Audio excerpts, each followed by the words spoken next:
Alright mga ka-jokes, sikintab talaga ng ulo ko. Ayan. O, yun yung kanyang problema ngayon, yung kanyang project pala. No, so, i-comply muna natin yan para pagkatapos nito, mamaya kakain na kami tapos uuwi na siya. Yan ang ilagay mo? Saan niya ilagay? Dito? Ah, okay. So, meron ka palang reserva dyan pa? Ayun. Tingnan natin.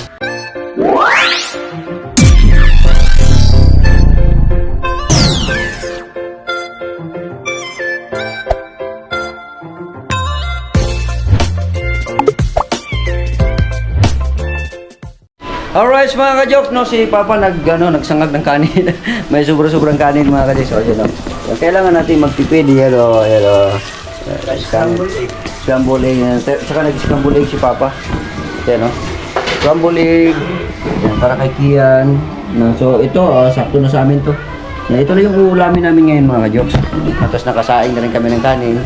Ayan. Okay. Ayan. So, yan si Kian. Nak, wala ka bang assignment? Meron? Wala? Meron naman, pero ipapaprint lang. Ay, magpaprint pala tayo. Ano, gabi na lang. Eh, baka wala nang mapaprintahan doon. Alis na tayo ngayon. Tara, baka wala nang mapaprintahan. No? Alas 6 na, tara. Print mo tayo. So, magpaprint muna kami ni Kian mga kajuks ng para sa assignment niya. Pero wait lang, may search pa sa YouTube o Google. I-search. O, i-search mo muna dyan. Sige na. Mamaya na yun. May internet na ba tayo? O, sige na. Mag-upload muna ako. I-search mo muna dyan. Tapos maghanap tayo ng paprintahan mamaya. Sige. So mga ka-jokes, meron na kaming kuryente dito, no, sa bahay, no, at tinitesting ko lang yung mga outlets, yung mga lagayan ng mga bumbilya na ganyan. So ito, tinanggal ko muna yung bumbilya dyan, tinesting ko dito kung gumagana ba tong ano dito, yung lagayan ng ano dyan, yung bukilya na yan. No, so ito, na-testing naman na naman to, okay na to, so walang problema. No, kasi baka kasi pagka tumagal, no, na dislocate o kung ano man. No, pero okay naman siya mga ka-jokes, na ayos na yung linya na yan. Siyempre may kuryente na tayo at testing natin mga ka-jokes kung gagana siya. Yan, no. Switch, gumana, di ba? Gumana. Ayun, no. Off, switch, off. Yan. Switch, off. Switch on. Alright, so maayos na dito mga ka-jokes. So maliwanag na kami dito. Yan ang ilagay mo? Saan niya ilagay? Dito? Ah, okay. So meron ka palang reserva dyan pa? Ayun. Tingnan natin. Yan. Doon.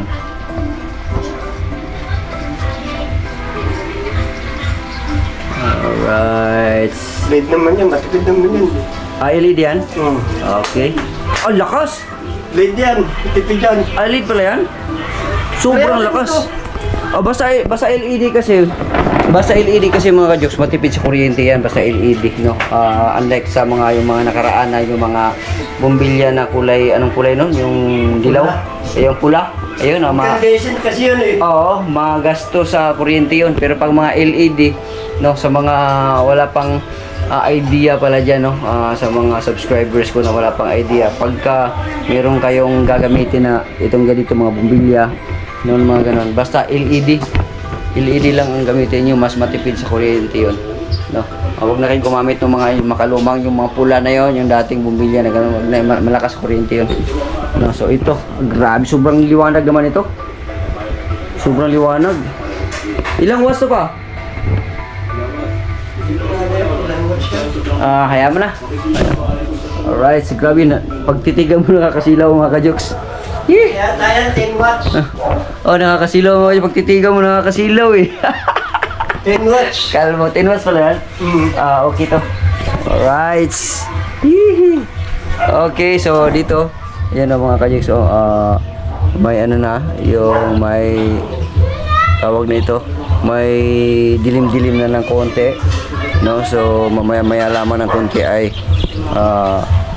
magsasarado na ang langit, didilim na. Pero dito maliwanag pa rin mga ka-jokes. So, ang laki pa naman ng bumbilya na yan, no? Parang ano din. Tatawanan naman tayo ni, ni Kabandirang Reyes. Shout out kay Kabandirang Reyes. Siyempre, kay Romel Gabo Sadik. Shout out sa iyo, Romel Gabo Sadik. Ayan, napakasulit yan, Romel Gabo hanggang ngayon. Nandiyan pa rin. Oragon Lock, si Guapo Oragon, shout out Elmer Ugay. Shout out Maring Lin, shout out. Grabe. No, so namasaya ako ngayon mga kadyok kasi may kuryente na ako. No, at hindi na ako nung mga nakaraan kasi mga kadyok. Nakikikabit lang ako sa kumpare ko, no, doon sa likod. Nag-connect lang ako ng wire doon. Bawal yun mga kadyok. Pero siyempre magkumpare kami. Bawal yun pagka yung nag-aaway-aaway kayo, pero kung hindi kayo nag-aaway-aaway at nagbabayad ka naman ng sakto, hindi bawal yun, lalo na kumpare mo, no. So yun, nakikunik ako doon, saksakan lang, tapos kinunik ko din dito sa ano ko, pero limited na yung gagamitin ko na mga gadgets or mga appliances kasi hindi naman sa akin yung kuryente. Pero ngayon na meron na tayong kuryente, paliliwanagin na natin ang bahay. Maliwanag na anak, no? Di ba? Ganda, no? Liwanag na, no? Alright. Alam ko na daddy, hindi ko na pala kailangan i-search yun. Oo. Ang Bakit? gagawin na natin, sabihin na natin doon sa papaprint, tawag doon, pagliligo. Ha? Pagliligo. Anong pagliligo? Isulat, hindi isulat i-drawing yun, maliligo. Idue, pakita mo muna sa akin sa ano para sigurado ako. Sa YouTube, pakita mo na sa akin. Para ako na magpaliwanag doon. Mas maganda kasi kung makasigurado tayo mga kadyos. Pero magaling nga si Kian. Alright, so mga kadyos, nandito tayo ngayon sa tindahan na maraming mga school supply. No, yun nga, ang hinahanap namin ngayon ay yung mga kagamitan or yung kung paano maliligo, ano ba yun? Ganun yun, nak? Yun ang, hindi ko eksakto nakuha yung ano mga kadyos. Hindi ko naman nakausap yung teacher, pero ayon kay Kian, ganun daw yung ano, yung kailangan niya. Like for example, yung mga nagtututbrush, siguro naghihilod, baka ganun, nagsasabon, o kung ano man, no.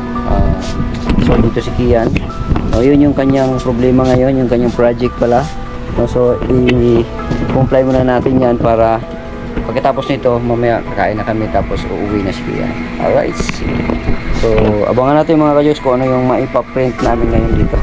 Ayan si Madam. Hello Madam. Okay, so yung kanyang mga kagamitan pang school mga kadyos, pang eskwelahan ay kumpleto dito, no. Ayun, kumpleto lahat ng mga gamit ng mga bata na para sa school ay nandito na lahat. Kaya arot na dito sa mga kapitbahay ko sa Green Gate. Alright mga kajoks, sikintab talaga ng ulo ko. Ay mga kajoks, kakain na kami mga kajoks. So ito yung ulam namin. Ayan, atas papaya nandyan. Ayan na si Kian. Sarap yan, paborito mo yung nakaraan. Ako nagluto niyan. Ano? Sige. Sarap na ano mo sa itlog. Lagyan mo sa itlog ko yung burger. Yan. Kain. Alright, kain tayo mga kajoks. Kain tayo. So ito. Ano ba, parang malagkit. Yung kanin. Parang malagkit, no? Malambot. Pero boss-bossan natin ng tubig to. Mas Yan, yung kanina tanghali, maganda yung sahin ko.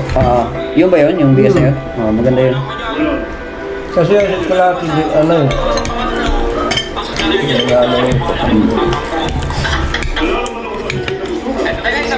yun, babawasan ko na siya. Alright, let's eat. Sarap ng ulam namin, itlog at saka yung kanina. Sarap. Ha? Sarap na.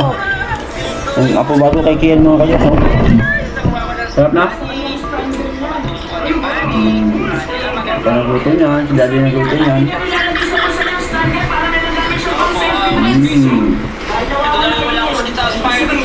Right.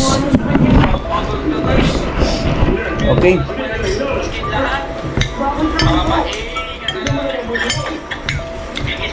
Tatapos ko lang maglinis dun sa taas mga kalos.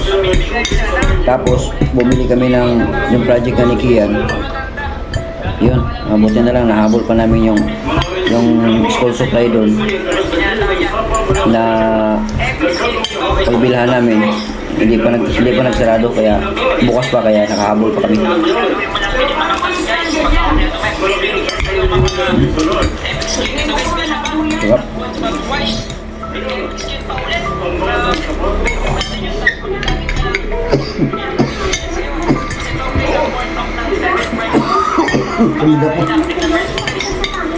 Diba? Alright, bawal mo na mga kajoks. Alright, mga ka-jokes, no? So, alis na naman kami, no? Si Kian, ihatid ko muna at ang oras ay magna-9 na. So, ihatid ko muna si Kian doon sa kanyang mami, no? At bukas, pagsundo ko sa kanya bukas, dahil pagka kinabukasan, Sabado, dito na siya, diretso na siya. Dito na kami matutulog. So, ngayon kasi pag may pasok kasi doon siya matutulog sa mami niya. Na ako lang taga-sundo, tapos ihatid ko siya doon sa kanila pagka gabi na. Dito kasi gusto niya dito. Ngayon, hindi naman pwede pag dito siya na ano kasi pag may pasok. Pag walang pasok, dito siya. Alright, so uwi ka na. Paalam mo sa kanila, nak. Bye-bye. Okay, tara. So, yung kwarto natin mga kajiks, maganda na mga kajiks. Yay, malinis na. Maganda na, nak. Ha? Yan, very good. Okay. Alright mga ka-jokes, maulan! Nabasap. Alright mga ka-jokes, maulan. Nagkakagaling ko lang dun sa ano. Hinatid ko si Kian. Hinatid ko si Kian. Biglang buhos yung ulan, buti na lang. Nakatid ko na si Kian dun sa kanila. Sa mami niya. Tapos ayun, nagsuot ako ng raincoat. Ito na mga ka-jokes. So, ang oras natin ngayon ay alas 9 pasado na ng gabi. No, so, pauwi na ako ng bahay. Ang lamig. Grabe, kanina grabe, sobrang lakas ng ulan mga ka-jokes. No, so, buhay father muna tayo ngayon. Buhay father! Mga ka-jokes, so, wala na ano dito sa lugar namin. No, kasi nga, alas 9 na. No, meron pa ring ulan pero kailangan mag-raincoat, no? Nakakabasa pa rin tong ulan na to. Kaya nakakabasa pa rin to, kaya bukas pagsundo ko kay Kian, doon ulit sa bahay, no? Pero hindi na siya uuwi sa kanila kasi wala na pasok pagka kinabukasan Sabado na Linggo. So Linggo ng gabi na naman siya isuli ko. Alright. Shout out sa mga naglalakad na naulanan din. Yan sila, mga naglalakad na sila. Yan. Mga naulanan din sila. Buti na lang may dala akong raincoat dito sa U-box ng motor. Yan. Okay. Madilim na dito na party dito kasi nagsasarado na yung mga establishmento. Yan ang nagsasarado na. Sa kabila nagsasarado na rin, kaya wala na mga ilaw-ilaw, nagpapatay na ng mga ilaw. Kaya madilim na dito. Yung kanina na maliwanag doon yun sa wala na, di na ako makita. Alright mga ka-jokes, pagdating na doon sa bahay. Alright mga ka-jokes, so nandito na tayo sa bahay ngayon mga ka-jokes. At grabe, malakas ang ulan, no? At tamang-tama talaga nung naihatid ko na pauwi na ako. Grabe buhos ng ulan, no? At hindi na naka dire-diretso kaagad, no? Buti na lang may dala rin akong raincoat. Kaya ayun ang nangyari sa atin mga ka-jokes. Pero sige lang, tuloy-tuloy lang kasi hindi naman natin inaasahan yung ulan na biglang nandyan kaagad, no? Kaya buti na lang, tsamba na may dala tayong raincoat. Okay, so hanggang dito na lang mga ka-jokes yung aking vlog. Maraming salamat po sa inyong lahat. Shout out kay Kuyang Imit, kay Nanay Sara QTV, kay Kumpare at kay Sir Eugene. Alright, si Feliciano Biti, Sir Eric Puntuto. Ayun, Sir J, shout out. Maraming salamat. Ako pa rin po si Juxim TV na palagi nagsasabing mahal ko kayo and God bless us. Bye-bye.